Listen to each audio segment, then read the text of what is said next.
पढ़ाई घर में खुशामदीद।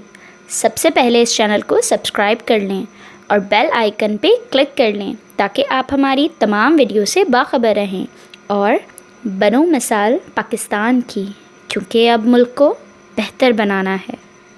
अस्सलाम वालेकुम स्टूडेंट्स, आप देख रहे हैं चैनल जिसका नाम है पढ़ाई घर। उम्मीद है आप सब खैरियत से होंगे। आज हम जिस सब्जेक्ट के बारे में बात करने वाले हैं वो है मैथमेटिक्स, और मैथमेटिक्स में जिस टॉपिक के बारे में हम बात करेंगे वो है रिकग्नाइजिंग एंगल्स। तो चलते हैं अपने डिस्कशन के जाने। चलें, सबसे पहले एंगल की definition. An angle is formed when you bend your arm as shown below. जब आप अपने हाथ को मोड़ते हैं तो आप देख सकते हैं जिस तरीके से यहाँ पर एंगल बन रहा है, येलो एरो से जो पॉइंट आउट हुआ है। तो ये दो स्ट्रेट लाइंस के दरमियान जहाँ ये जॉइन हो रही हैं, वहाँ पे देखें एक एरिया बन रहा है और उस एरिया को हम कह रहे हैं angle. The size of N angle is the amount of turning between two lines fixed at a point. Angle का जो साइज़ है वो डिपेंड करता है उसके अमाउंट पे, यानी कि दो जो लाइंस हैं वो एक फ़िक्स पॉइंट पर कितने डिस्टेंस पे बेंड हुई हुई हैं। Which of these pairs do not form angles. तो चलें एक हम एक्सरसाइज करते हैं जिसमें आपने बताना है कि इन कौन से ये जो A, B, C और D हमने ऑप्शंस दिए हुए हैं, इनमें से कौन से ऑप्शन एंगल्स फॉर्म नहीं करेंगे। इसका करेक्ट आंसर है B और C। B और C वो दो पेयर्स हैं लाइंस के जो कि एंगल फॉर्म नहीं करेंगे। ओके, इन दोनों में दोनों लाइंस किसी एक फ़िक्स पॉइंट पे बेंड नहीं कर रही हैं, ना ही एक साथ मैच हो रही हैं। जबकि आप A और D को देख सकते हैं, इनकी दोनों लाइंस आपस में एक फ़िक्स पॉइंट पर जॉइन हो रही हैं और ये आपस में बना रही हैं एंगल्स। कुछ और एग्जांपल्स देख लेते हैं। ये ट्राइंगल है और इस ट्राइंगल के बारे में हमें लिखना है the triangle has dash sides and the triangle has dash angles. अब ट्राइंगल की हमें साइड्स भी बतानी है और उसके एंगल्स भी बताने हैं। तो चले आए देखते हैं इसका answer. Triangle has 3 sides and the triangle has 3 angles। Triangle की 3 sides ही हैं और 3 angles ही हैं।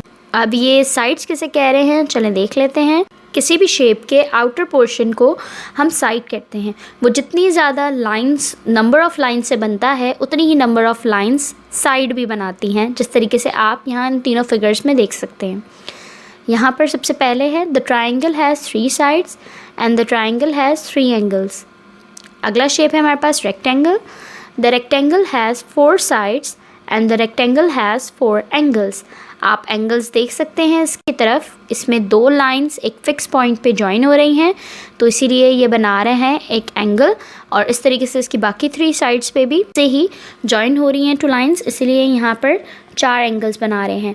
और इसी तरीके से इस रेक्टेंगल बनाने के लिए हमारे पास 4 लाइंस होती हैं, तो रेक्टेंगल्स में जितनी लाइंस हैं उतनी वो उनकी कहलाती हैं साइड्स, तो इसीलिए rectangle has 4 sides।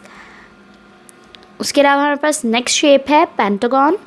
The pentagon has 5 sides and the pentagon has 5 angles। आप देख सकते हैं पेंटागन में भी ये जहाँ पे 2 लाइंस आपस में मैच हो रही हैं एक फ़िक्स पॉइंट के थ्रू, तो वो बना रहे हैं उसका एंगल। और इस तरीके से यहाँ पे पेंटागन 5 एंगल बना रहा है और इसकी टोटल नंबर ऑफ़ लाइंस भी 5 हैं, जिसको जॉइन कर ये शेप बन रहा है।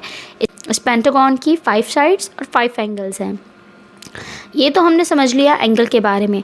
चले आए अब क्रिटिकल थिंकिंग लेवल पे इसको ले जाते हैं, जो अभी हमने पढ़ा है दैट इज़ एंगल। अब इसको क्रिटिकल थिंकिंग लेवल पे किस तरीके से लेकर जाएं, तो चले आए सीखते हैं angles in critical thinking level.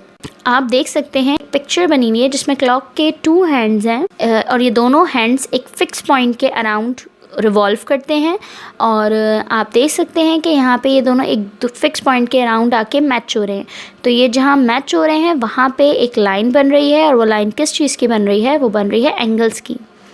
इसके अलावा एक सीज़र में आप देख सकते हैं, जब आप किसी सीज़र को ओपन करते हैं तो ओपन करने के बाद उसका जो माउथ होता है वहाँ पर भी जो है एक एंगल बन रहा होता है। क्यों बन रहा होता है? क्योंकि उसकी 2 लाइंस बन रही होती हैं और वो 2 लाइंस एक फिक्स पॉइंट के अराउंड बन रही होती हैं, इसीलिए वो कहलाती हैं एंगल्स। नेक्स्ट एग्जाम्पल है एक पिज़्ज़ा पीस यहाँ पे रखा हुआ है और इस पिज़्ज़ा पीस के अराउंड भी आप देख सकते हैं कि ये भी साथ में मिलकर एक एंगल बना रहा है। कैसे बना रहा है?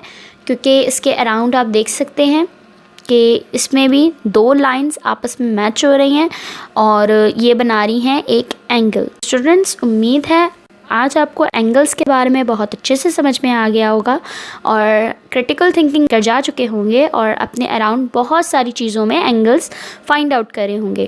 अगर आप बहुत सारी चीज़ों में एंगल्स फाइंड आउट कर रहे हैं और वो बिल्कुल करेक्ट हैं तो कंग्रेचुलेशंस, आपको बहुत अच्छे से समझ में आ गया है एंगल। नेक्स्ट वीडियो में मिलेंगे एक नए टॉपिक के साथ। अपना बहुत ख्याल रखिएगा। अल्लाह हाफिज़।